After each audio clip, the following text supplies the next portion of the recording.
Hey bookworms, welcome back. Today I wanted to wrap up Big Magic by talking and sharing some of the takeaways from the book with you. Feel free to comment and share yours whenever you feel like it. So Elizabeth Gilbert dives deep into the creative life and what that means. She begins by stating that if you are human, you are a creative person. That is a part of you being born, which is wild and really cool, and perhaps even expands our understanding of creativity and expands it beyond this box thinking of that an artist looks a certain way and there's a lot of struggle and depression potentially that leads with creating anything good.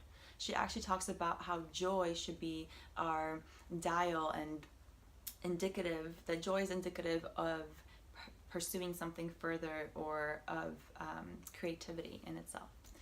And she talks about how creativity could be anything from something small that nobody sees and just between you and it, or it could be an action, or it could actually begin to mean pursuing that lifelong dream that you wanted to, or something that you've stopped from when you were younger.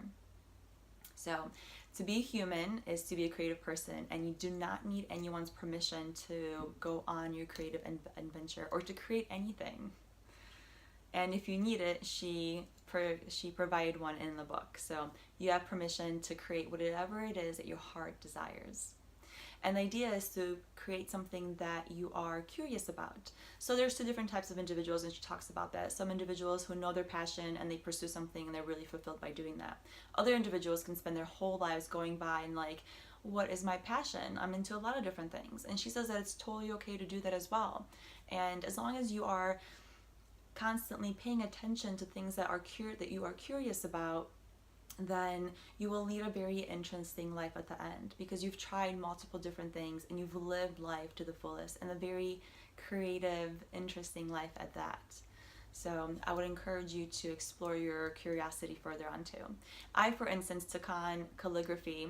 I was really encouraged by this book. I remember writing my invitations to my wedding and just being really inspired and impressed by a friend's handwriting, and I was like, wow, like that's beautiful. And she's like, yeah, it's calligraphy, and she took it up and it came kind of natural for her and she really enjoyed doing it. And I was like, wow, that looks just so cool. So a couple years later, reading this book, got inspired to pick up calligraphy again. Took a couple pages in my sketchbook, made some lines, and started doing the alphabet. And lo and behold, that process became very boring to me. I realized that as much as I wanted to cultivate this skill, I didn't quite prioritize that time or want to put that time into creating this craft or making it better. Not craft, but skill and making it better, which also gave me insight into the fact that this isn't something that might be for me, which is totally fine. At the end, I spent like what, $20 tops on ink and pen and just exploring something. But imagine it could have potentially bloomed into something else, like yoga did. So I've been doing yoga for on and off for multiple years, I think 10 altogether, with a little break in between and things like that. And then eventually became a little bit more consistent with it in my home practice and took yoga teacher training. Now, for those of you who know me and maybe follow me on different social media platforms, you know that yoga now really inspires and is like the basis for everything that I do and put out there into the world. It is quite, I feel like I have found my passion. At 33, I feel like I've honed into something. But that doesn't mean that it's going to stay. I am quite the person that actually enjoys and I feel like I live life to the fullest. And my passion is life itself. So I love exploring and travel and trying new things. And even for income, I have several different ways that I'm gaining resources and being supported, because I get to do a little bit here and a little bit there, and a lot of different skills and a lot of different parts of me are being fulfilled by doing those multiple different things. So that is actually something that definitely works really well for me, and is something that is sustainable too. The other thing that she really talks about is how fear is boring. And indeed, if you constantly stop yourself for whatever reason, and ultimately boils down to fear, is that you will constantly have the same kind of result. So nothing's really changing, your comfort zone not expanding, you're staying where you are at. And the quote that really helped me to really push me further on is, if you want something that you've never had, you're going to have to do something that you've never done. So that ignited my courage and allowed me to step forth and actually do yoga teacher training, or even do all these other little things in my life as well. So I would encourage you to do something that scares you every single day, even the little things, because they will lead up to a little bit bigger things, and keep continuously expanding your comfort zone. Another takeaway is that it's never too late to ignite your passion or a curiosity or start something new. I love the story that she shares about the ice skater who, at 43 or something like that, really realized that something that she really enjoyed when she was a child, which is ice skating, she stopped because she never pursued it further on for different reasons, and realized that that was something that really brought her a lot of joy in her life, and then she really missed that.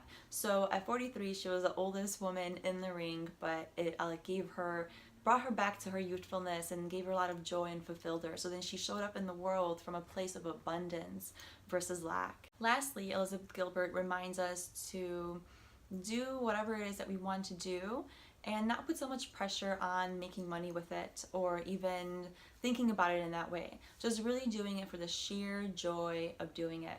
The sheer joy that it brings us and maybe the world, if we so choose to share that with the world, which we don't have to at all. It could literally be just something that we do because it brings us joy and lights us up, which will transform how you show up in the world and impact all of your interactions and the things that you decide to do. How you look at the world will change, and the world that you're looking at inevitably will change as well. So the one little quote is actually from that end sleeve, and it says, "Whether we long to write a book, make art, find new ways to address challenges in our work, embark on a dream long deferred, or simply infuse our everyday lives with more mindfulness and passion, Big Magic cracks open a world of wonder and joy." It was a really awesome read, and I'm happy to do it with you bookworms. And there's so many cool gems in here that I even she talks about this, just a really cool idea about ideas themselves and how they find someone to go through, and if we don't answer that call, they will find somebody else. And it's an interesting thought process, and so many other things. So if you have the chance to get into this book, do it. If you're an entrepreneur, I would highly recommend it because it makes you think in a different way, and I think it allowed me to free up in different ways as well. And addresses perfectionism. Oh, I just can't stop talking about it, you see. But like I said, any questions, comments, reach out to me, or leave them down below. For now, ciao, and see you next year with The Universe Has Your Back. Mwah. Take care.